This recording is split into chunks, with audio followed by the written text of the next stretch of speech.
Qualité, bonsoir. De l'Afrique, par l'Afrique et pour l'Afrique, nous nous mouvons dans une fierté sans commune mesure à la gloire de Maman Africa, la bien-aimée et de nos ancêtres.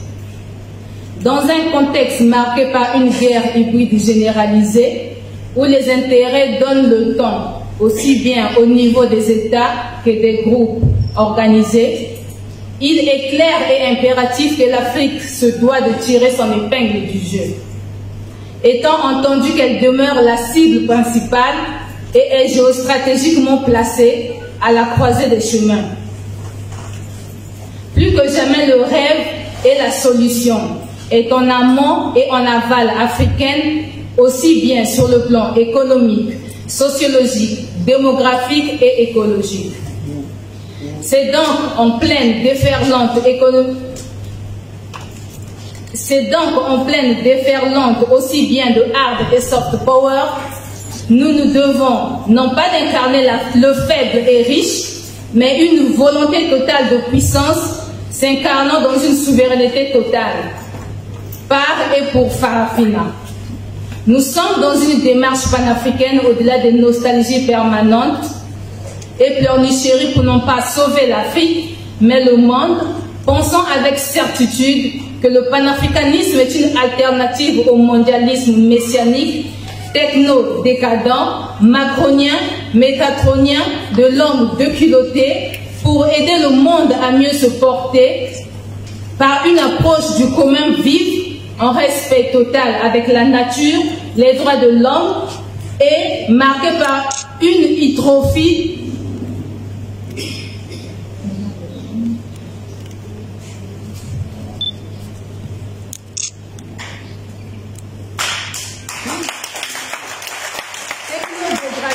macronien, métatronien de l'homme déculotté pour aider le monde à mieux se porter par une approche du commun vif en respect total avec la nature, les droits de l'homme et durable, pour ne pas dire écologique, dans un contexte aussi bien endogène que mondial, marqué par une hypertrophie des institutions nationales au profit des forces obscures, bien organisées, qui, dans une déferlante violence, prennent le contrôle de la capacité à décider. Plus que jamais, nous, Africains, panafricains, soucieux d'un devenir radieux pour notre jeunesse, devons relever les défis qu'impose en ce siècle où réalisme et réactivité sont de rigueur.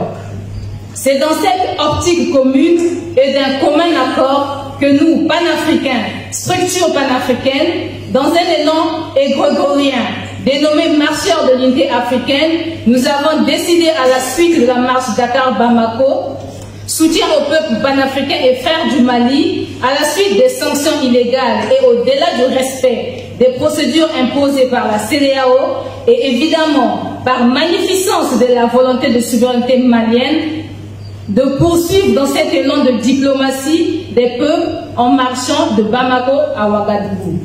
Pour magnifier la réactivité de son Excellence le Président de la République, Traoré Ibrahim, et toute l'autorité burkinabé, à la suite des jalons posés en faveur d'un projet commun de mouvoir ensemble autorités maliennes et burkinabé à la faveur d'une démarche de mise en commun tactique et stratégique à des fins de poser la première pierre de l'édifice fédéral fondamental à l'idéal panafricain et ainsi servir d'incubateur à une future fédération africaine tant proposée comme ultime recours. Solution par Cheikh Anta Diop, le père de la conscience historique africaine et idole panafricaine par excellence.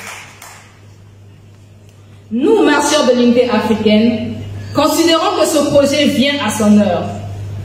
Considérons que l'Afrique de l'Ouest comme lieu privilégié pour un top départ tonitruant de l'unité continentale, vu les potentiels en termes d'acquaintance sociologique, linguistique, pour ne pas dire culturelle.